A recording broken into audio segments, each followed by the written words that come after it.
Going to the fucking bar. Not without me, Buster. So I thought I really had something. I did. I had lots of trouble. To get our stools, to sit before the long mirror, to tell the bartender, vodka 7. Everything was far away then. The post office, the world, the past, and the future.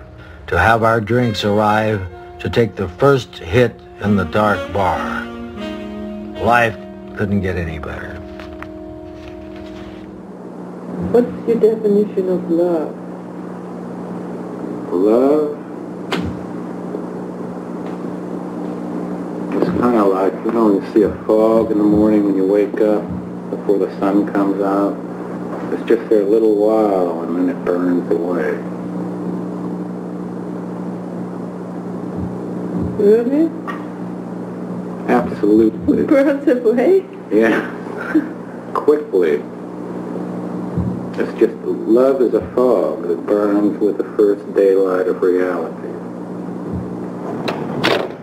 Okay, well, this is the post office where I carried mail for 2.5 years, coming up.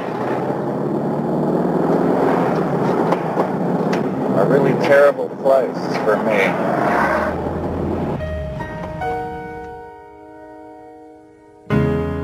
There was about 4 or 5 of us that were substitute carriers at the Oakwood station. I think especially first impressions were bad with him.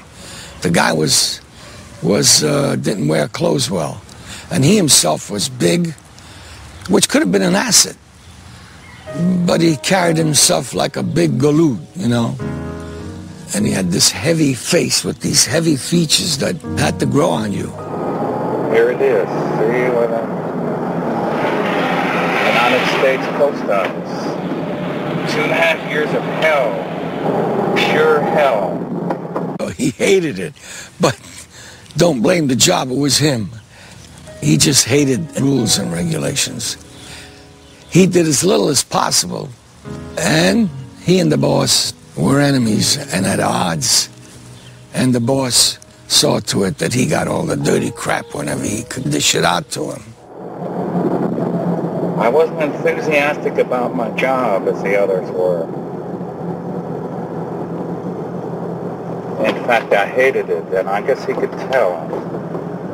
And how can you hate a good job, the United States government? Lifetime security. I'll probably carry this street right here, I know the town. For how long? Oh, I only carried 3 or 4 years. I was a clerk the rest of the time. But still, you know it that way. You learn the cell numbers. You get the stink of L.A. in your bones, You know it. You call your childhood a horror story? Oh, yes. It was a horror story? Oh, yes. Capital H. Why? Why?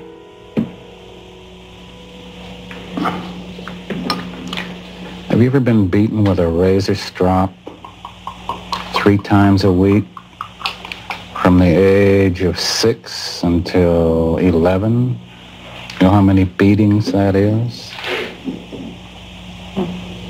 Who was that, your father? Yeah.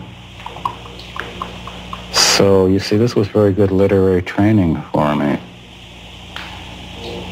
Beating me with that strop taught me something. What did he teach you? How to tie it. What's the link? The link is when you get the shit kicked out of you long enough and long enough and long enough, you will have a tendency to say what you really mean. In other words, you have all the pretense beat out of you. But my father was a great literary teacher. He taught me the meaning of pain. Pain without reason.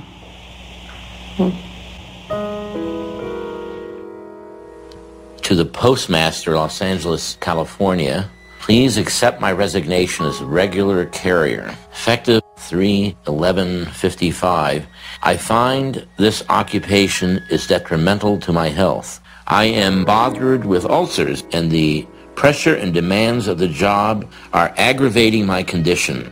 The post office had treated me well. It is only that I must seek a more congenial occupation, and I regret the severance.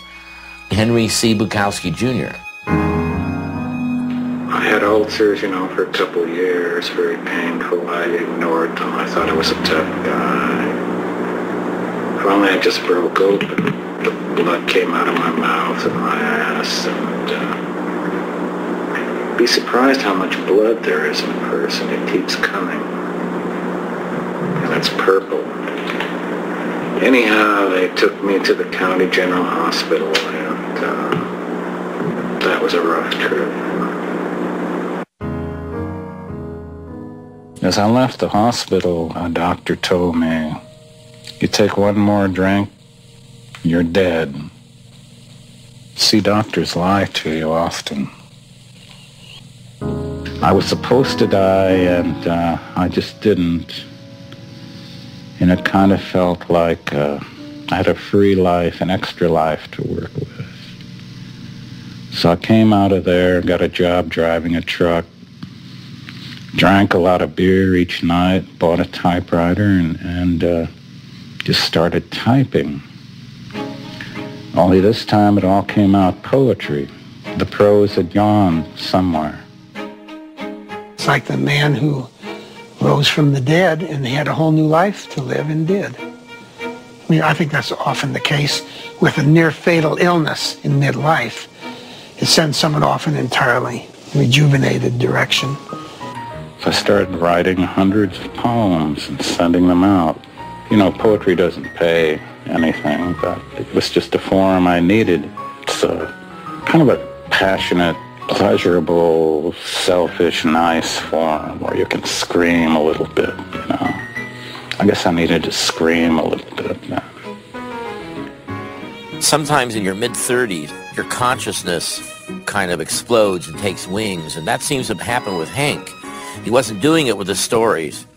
These things come out in 1/10 the time of a short story, and because he had trained himself as a prose writer, how did the poems come out? They came out as stories. They were narratives.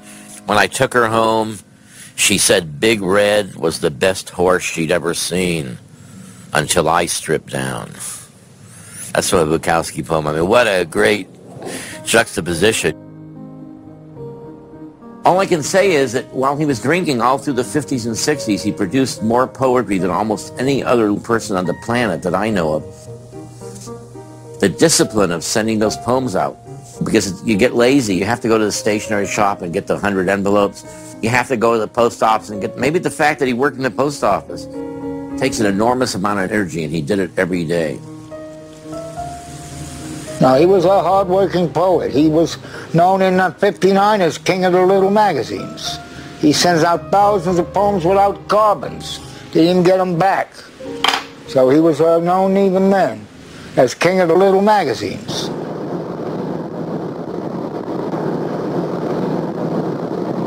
I use this street for racetracks, laundry. Sometimes I'm taking my laundry to the laundry. I keep driving all the way to the racetrack almost, because I'm so used to going to the racetrack. I say, hey, wait a minute. But I went to the racetrack to use it as a substitute for drinking. I was going to give up drinking and just use the racetrack. I had a girlfriend, and I said, well, I can't drink. What am I going to do? She said, well, they're horses. I said, horses? What's that? He says, you go to the track and they race against each other. I said, how stupid. I mean, they have horses and they run against each other? He says, yeah, you bet on them. I said, God, that's so ignorant. I'm there almost every day.